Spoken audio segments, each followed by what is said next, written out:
Welcome to My Money Mindset podcast, where we explore how a healthy mindset is the foundation for financial success.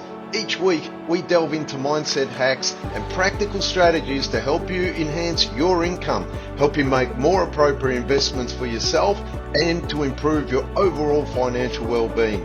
Join us on this journey to transform your financial future by transforming your mindset.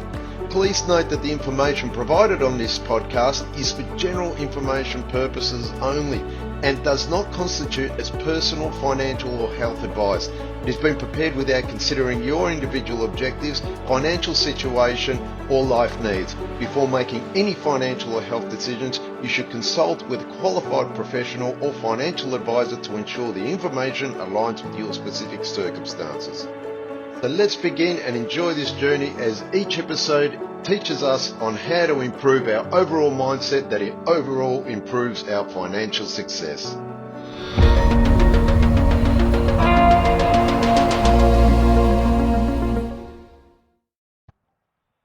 Hello everyone and welcome to another episode of my podcast, Money Mindset.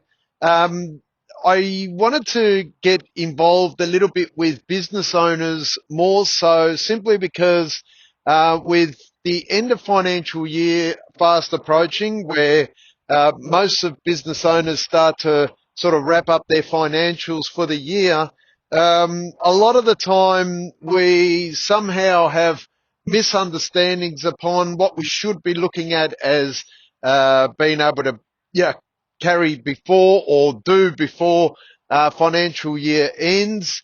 Is it to implement and put more money into super, to optimize tax? Is it to buy equipment, cash flow, that sort of thing, analysis of cash flow, having a look, chase up old invoices, that sort of stuff. There's a multiple of things when operating a business, and there's multiple things that quite often are overlooked by accountants, and sometimes, obviously, to the detriment of the business owner. An accountant can only guide you or recommend, and you discuss it. But if you don't have enough time at the time of the appointment with the accountant, sometimes there's a lot of information that can go missing. So most of the time when it's time poor business owners, which is quite often all the time, and time poor accountants because they're business owners, it can really sort of cause a bit of a cooking pressure pot towards the end of financial year to sort of try and cram what it is that you want to do and optimize your saving in, your business and what you can place in accordance to that. Now, that being said, having a sort of an idea or most business owners do have an idea of what they want to do with their cash flow, and most business owners are sort of every year start to pick up and learn upon new improved ways of optimizing their return and minimizing their tax, that sort of stuff, knowing what to spend, when to spend it, cash flow. Cash flow is probably one of the major things that we want to sort of address. Cash flow being the blood flow, literally, of the business, right? So it doesn't matter if the business makes a lot of money. If the cash flow is not there, that money soon can become a massive issue, right? And all business owners have been confronted with this. It also included for people or investors out there that could have just normal jobs and have multiple investment properties. Cash flow for those properties is the most important thing. And that's probably more what I'm going to address today in correlation to the mindset. When it comes to the accounting side of things, obviously you definitely want to reach out to your accountant and discuss, or accountants, and discuss what it is about optimizing all the stuff. Speak to your business or career coach about movements, not so much your career coach, they help you with your career, right? That just steers you in income increasing with your career, but more so your business coaches, business mentors, they can help you, financial planners, have that team, accountants, financial planners, brokers, all in the one team. It might be that you want to spend some money, you might want to buy your own premises to house your own business, and house it into a separate structure. Could be a separate like a holding company that holds call it a factory, and you operate your business from that factory, but the trading business rents from the holding company, that sort of stuff. So you definitely want your financial planner, accountant or accountants, and solicitors and everyone on board, and brokers, to make sure that you can get this going and minimize all the expenses, but optimize all the returns, right? But that being said, this episode is more about the mindset of being able to understand what it is that we can do to prevent cash flow from causing us a lot of anxiety, because it's anxiety at the end of the day that disorientates a lot of our decisions when it comes to operating a business. Now, yes, as most successful business owners or good business owners, they tend to be able to block out the anxiety. Some of us can, some of us can't. Some of us are really good at doing it, some aren't. And I suppose this episode's probably for those, if anyone can pick up some key points to prevent them from always having anxiety about cash flow. Simply, it could be the nature of the business, right? Seasonal, that sort of stuff. This episode should be able to help with that. So, understanding cash flow is one thing, right? So, out of 12 months of trading, call it, you want to make sure that if you have a business and you're happy to have 4 weeks holiday, let's call it an 11-month annual year or financial year, whichever way you want to look at it, because you're having 4 weeks off with the family. I think it's very important, even if it means 4 weeks, not in a row, but sporadically. You do want some time off, guys, and this is why you're self-employed and you run your own show. So let's do the figures on the 11-month annual year, as in for cash flow, right? So let's assume that we have a business that somewhat has great cash flow and not so great cash flow. Let's call it 50-50. 6 months of the year or 5.5 months of the year is really good cash flow, and the other 5.5 months of the year, not so great. Some worse than others, but saying that, some are better than others. And depending on the erraticness or the frequency of a bad month, right, we'll address the bad months, because the bad months are the ones that cause us the anxiety and trying to forecast and operate a business around poor cash flow for 1 or 2 months to sort of harbour, salaries, expenses, that sort of stuff. We want to be able to address that sort of thing. Right. So we've got 5.5 bad months of the year that we need to be able to have a mindset that is quite confident and understand what it is about those months that is not bringing in the money or minimal amount of money. And it could be for whatever reasons. Thus, a good coach will be able to address it, or your accountant maybe will be able to address it. If it's seasonal and it's out of your control, then that's another story. But if it's something in the business that can be changed, then it can be changed, right? You need to, as a business owner, understand, and this also goes for CEOs, or it could be managers of a company, of a larger company. So this isn't just for business owners, but it's working out within your mind, addressing the things that you believe that you're feeling uncomfortable in. This episode being about cash flow, this can also be for other things, right? But let's address cash flow. If it's about cash flow and the cash flow in the company, in your business, is really being affected, find out about yourself and your company, how you correlate to the company, how you feel about what you could do and make a difference to the business or the company that is going to sort of improve that cash flow. You sort of think, well, that's a massive task. So every massive task or large task requires the first step. Like any great journey, it requires the first step to initiate it, right? And then you take the next step and so on and so forth. So the business is the same. And if it is cash flow, going back to, well, let's say it's seasonal. The cash flow is seasonal problem. It's not much we can do. Winter comes along. I run a short-term stay. I've got investment properties that are short-term stay. They're all located around the snow resorts for whatever reason. I've got 2 short stay investment properties. That's a business to me. It brings me circa $150,000 per annum, but it only brings it to me during the winter. Obviously in summer, that sort of tends to dry up, and I need to carry the costs of this short term, both investment properties. I need to delegate it accordingly to each of their cash flow. What can I do to improve these short-term stays that are close to a snow resort? Well, there are things I can do. There are things that I can do to improve it. And that is, well, I could then start addressing the people that have stayed there before, which this is actually a real thing, right? This has actually happened in the past. You find that the short-term stays is really taking a knock through the warmer months because no one wants to be in a ski resort in the warmer months. But you readdress it and you say, hey, to the lovely customers that stayed at my ski resort 6 months ago, I'm actually doing a special as opposed to $1,000 a week or $2,000 a week.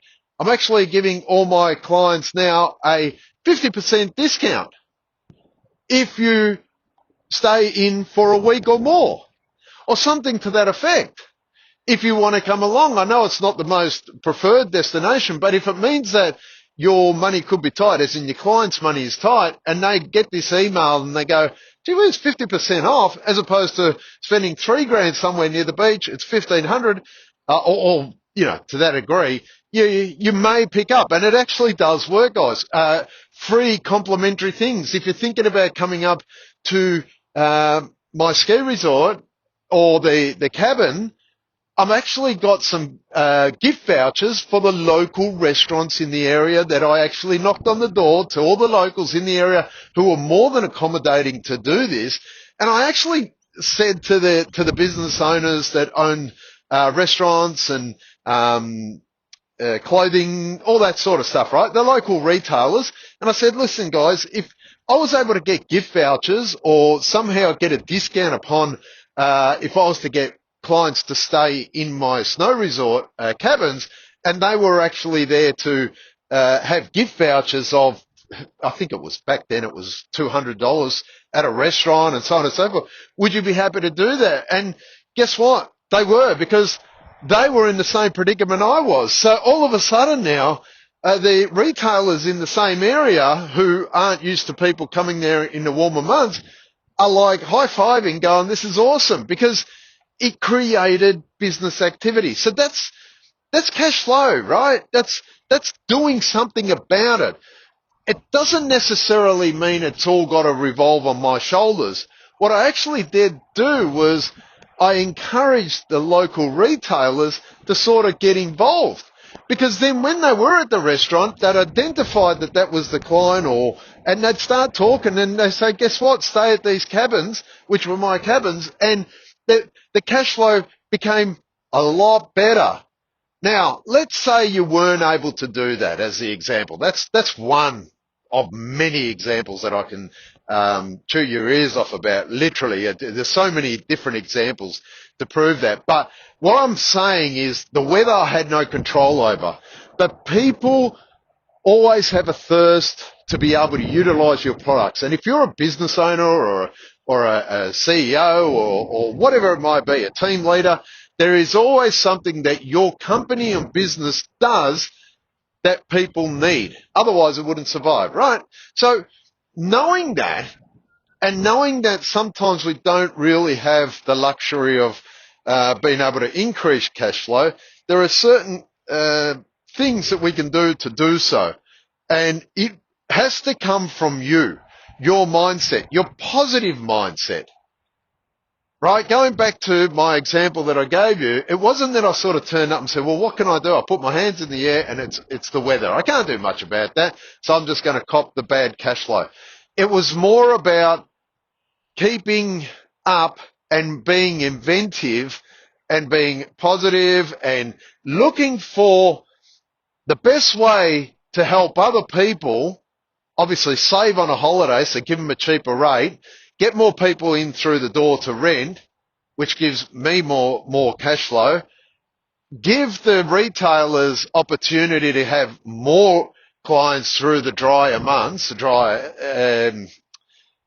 when they're not sort of used to it, and it cultivated a lot more activity in the region, in the area. So when I was confronted with that, had I been dismal, had I just given up, had I just, gone, oh, this business is drying up, technology's taken over, blah, blah, blah, it wouldn't have helped. So you as a business owner, tip-top condition health-wise, and you know that I always chew the argument of make sure that your fitness levels are up, simply because that is what helps your brain think and it helps you run your business. Then you're going to come up with sharper ideas. You're going to be able to workshop stuff. Nothing better than being able, especially if there's a partnership in a company, start having meetings and workshopping. Have the last 20 minutes of the meeting about what you can do to improve and increase cash flow, what it is. Just don't put your hands up in the air and start saying, oh, it's seasonal. Oh, it's the employee's fault. There's so many different aspects of the business. I can't control it, but I can try and control that good cash flow when it's coming in. And then what happens is the good cash flow, you're feeling really great. Then you're going, oh no, it's going to be bad. Money's really tight. Now I've got to pay the tax, and there's so many bills that come at you all at once, and you're back to square one. You've got to take a step back and don't always assume that you're right. Yes, you are the business owner. Yes, you are a manager. Yes, you are a whatever it may be, but you're implementing more work. You're trying to cultivate this business to breathe more cash flow, make a larger profit. What is it about this business? Why are you staying stagnant within yourself? Yeah, and you go, well, I can't afford more equipment. Sometimes it's not about affording stuff. Sometimes it's not money that drives the business. It's you. You drive the money to drive the business. So if you are sort of pulling back within yourself, in your mindset, then guess what? Your money ain't going anywhere. And it doesn't matter how good a broker you have or how good an accountant, you're always going to feel as though money is tight or you're going to have these money issues. So get back, hit the reset button, start thinking about yourself, what you can do to improve upon what you can do. What can you do to help this cash flow improve? Now, without knowing your business, and obviously this is a general discussion and advice upon your business, call me. I know I'm happy to discuss it with you, but the general advice of making sure that you're in tip-top condition, yeah, you can't expect someone who's, call it racing cars, to have the fastest car on the circuit, but have a negative connotation. That car's not going to go anywhere. And your business is the car. The business is the same. If the driver is not, he's positive, negative, he's more positive than negative, but he's still negative around some bends, he's going to be slow around the circuit. And it's going to cause him problems. And he's going to affect the car. The car's not going to run as well. And then if Rod goes down, the mechanics are going to say, well, the car hasn't been running to optimise as a true sports car, so it's ruining the car. Things always catch up with you if you're not in tip-top shape. So going back to cash flow, start focusing on your business, what makes money in your business, what affects the cash flow in your business, and now what affects the cash flow in your business in good times.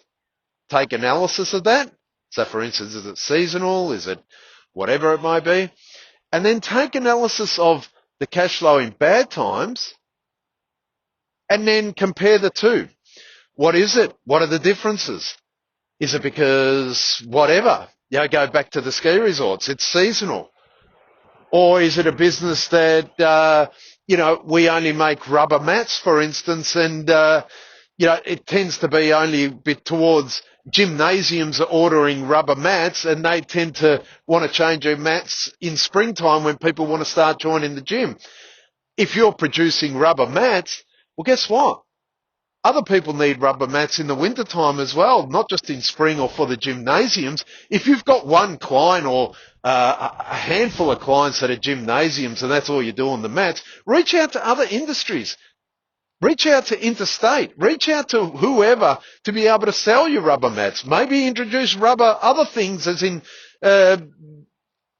I don't know, what could you have? Play school areas and stuff like that, right? The rubber that they place into play school areas so kids don't hurt themselves when they fall off the monkey bars, that sort of thing.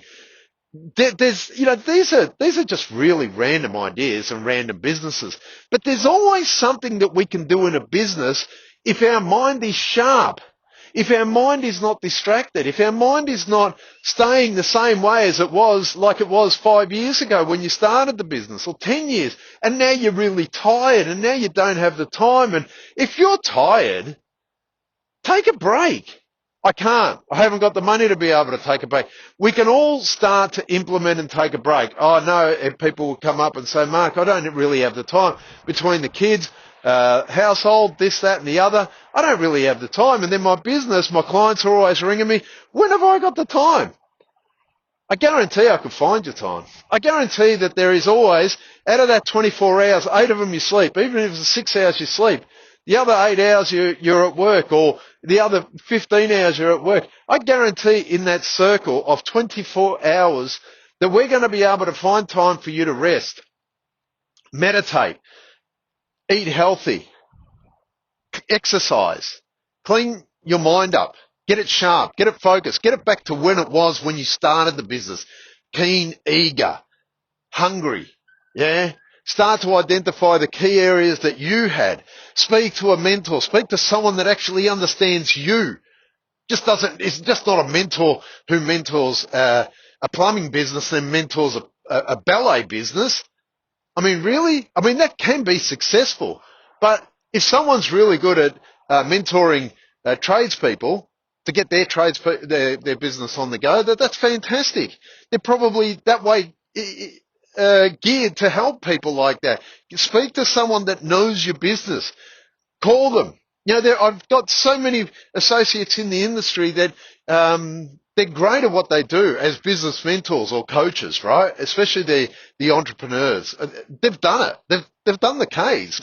We've all done the hard yards, and then all of a sudden, what have we got to share, and what have we got to help other people? This is what we're doing, and it's getting your mind back to sharp of where it was, back to the motivation of where it was. Because it's only then, remember, when you first started the business, cash flow was zero, yeah? I mean, unless you've been blessed to have cash flow put in, as in a float, a cash float or something like to that degree. But because you've had the cash flow, when you started the business, trading was sort of, minimal, right? In most instances. So cash flow wasn't really there. So why was it that you were able to be successful? Or is it just that excuse again of you feeling safe in believing that your ideas are better than anyone else's, and you're just making the excuse to make yourself feel better because of the failure of this cash flow or this cash problem? That's only to be evident case by case, right?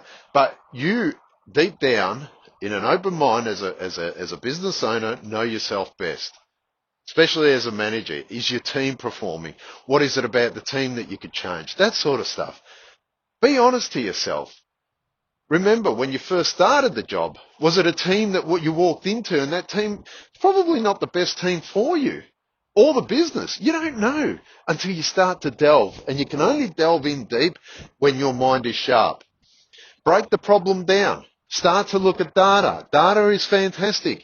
It enables us to reflect. Start looking at the surroundings, what the key elements of your business is.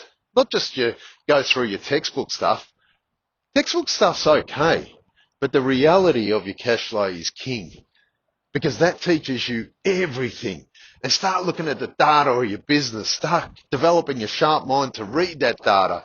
Pick up on things that you never really thought of but were evident, right? Cash flow doesn't have to be a problem. Yes, it's one of the major contributors to people going broke, even in profitable businesses. So too is that the conversations you have with your accountants or your, financial planners or brokers, whatever that may be, having successful conversations and having a sharp mind will get you back on track. Businesses work. They really do, guys. Businesses work fantastic, especially when the operator is in tip-top condition, is as sharp as a knife. They they make decisions. They're on it every day. They love what they do. They love what their business does. They need that sharpness back. And that's the first step towards cash flow or eliminating cash flow issues. So going back to the 11 months working year, if you can maintain the 50% bad cash flow months and maintain that cash flow improves slightly, well, that's going to help again, yeah? It doesn't mean you're going to make these changes all of a sudden. They will be implemented within the business. It does sometimes take a long time for the business to accumulate better cash flow. But it doesn't mean, and by all means, it doesn't mean you've got to spend money to make money. It's not always the case. Yes, it is in some instances. I mean, if you've got a building company, you need machinery. Yes, you need machinery. But what I'm talking about here is if you've got a building company as an example, and you feel as though you could improve your cash flow there, well, there's going to be a lot of things that you can do about this building company that you know best, better than your mentor, better than me, because you know the business best, because the business is what you built. And that business is a representation and a reflection of what you built. So you're the one that's going to know the business better. The mentor is just going to tell you, hey, I think this, that, and the other. You strategize, you plan, you implement, you action it, and bingo, you reflect upon it. And that's what you're going to get through success, right? So don't always think that you're right. And this is a really confronting thought. And a lot of my clients always turn up and say, wow, that's pretty confronting. But I will often say that if a problem in a business is reoccurring, we need to address the reoccurring problem. Where does this problem derive from? And if you keep knocking me back or sort of diverting from the issue, then I think you might be the problem in the business. So you need to change that problem within that business, within yourself, and orientate it to steer it to make it a success. Once again, I say, go back to the basics. See what it was that you did in the beginning different. You had an open mind. You were fresh. You weren't tired. You were energetic. You knew that you were going to make a lot of money, so on and so forth. And all of a sudden, you turn up years later and you're tired and you're exhausted. It's you. You need a break. You need energy. So stop thinking that you're always right. You probably are, but even if you're 10% wrong out of the 90% of the time, 100% of the time, only 10% of that time you're wrong. Let's just assume it, for argument's sake. That's 10% that you can improve upon or learn upon. Yeah? If you self-reflect as a business owner, what really could be done here, and you're identifying yourself, well, change it. Change what it is about yourself that could improve the business. Then once the business is improving and humming along, you're doing all right, yeah? And don't always believe that what people tell you is the truth. Maybe look at your advisors. Are your advisors for you? Is your accountant getting back to you? Is it your broker, the right broker? He charges you like a wounded bull and all of a sudden, you got no money, or what is it? These are the attributes. Is your mentor not good enough? Is your bank manager never answering the phone? Change them. Oh, but they're great. They're the best I've ever had. Guys, the world is full of some fantastic professionals and people out there that can help you. And a lot of them are untapped simply because if you're making the same problem about using the same old person that's caused you same old problems in the business and prevented you from growing the business or going better or making more money or being more efficient, then you should be reaching out to other people, because there's a lot of people out there with just as good experience. It's just that you haven't met them. Yeah, that's it. And communication and transparency of communication is going to help that, because If you reach out to 10 people, I guarantee you're going to find one that's going to know what they're talking about in whatever it is. I guarantee it. And I've been through it in the past, and I continue to go through it in the future, where if I find that there's someone in my life, in my team, in my companies, or whatever it is, that aren't performing or are doing something and trying to spin the crap around whatever it is that they're trying to do, I guarantee I can replace them with someone as eager, as intelligent, if not more, as wise, as energetic, if not more, with a better attitude towards life, with a better ethos on sharing. I guarantee I'll meet someone. And that's a big call, because I know that I've done it in the past where I had to choose someone better than the person that was sort of not helping me. You know, a team is built over time, right? And we're all good with relationships, especially with accountants and solicitors that we know, professionals in the industry, whatever it is that you do in your business, right? Brokers, and they've always been so great to me. They've always helped me, and they were in the beginning, but now they're probably getting old. They don't know, or they haven't got time. Their businesses are too big. They don't have time for me. Guys, they've got to have time for you, the same as when they were as good. Stop thinking that your past was always right. Stop feeling secure within only what you know. You don't know what you don't know, and you will know if you reach out to many people to try and replace them or talk to them about why it is that they're not addressing you. And quite often they will say, well, it is, I'm helping. You know, quite often I used to address a lot of people that I found were becoming harder to work with and not helping me. And they would just turn up and say, oh, Mark, don't worry about that. You know, sorry, I've been busy. What it is that you want. And then again, 6 months later, they change, but then 6 months later, they change again, and they're back to their old lazy ways. And you've just wasted another 6 months with this person that you're trying to help, where they should be there to help you. You're engaging their services to help you, and that affects your business. 6 months in a business can close your business. So what I'm saying is, be open to changing those people as well, and not thinking that your old ways are always right. Challenge yourself. Be the best. Test yourself. Be the best of yourself. Test it all the time. And don't fall into the trap of always assuming what you know is all that exists, or what you know or what you think you know is always right. Challenge it. Bring your energy levels up. In summary of this episode, bring your energy levels up. Question what it is about your cash flow. Make sure that you read in your business, because you know your business better than anyone. Read what it is about your business in good cash flow months. Compare the good cash flow months to the bad cash flow months. Read the data. Have a look at the associates that you work with, your teams, your whatever, that your accountants, your employees, whatever. Start looking at the people that help you, your suppliers. Suppliers is another massive one. If they're late with supplies or they charge you too much, that sort of stuff. Really address these key points to your business.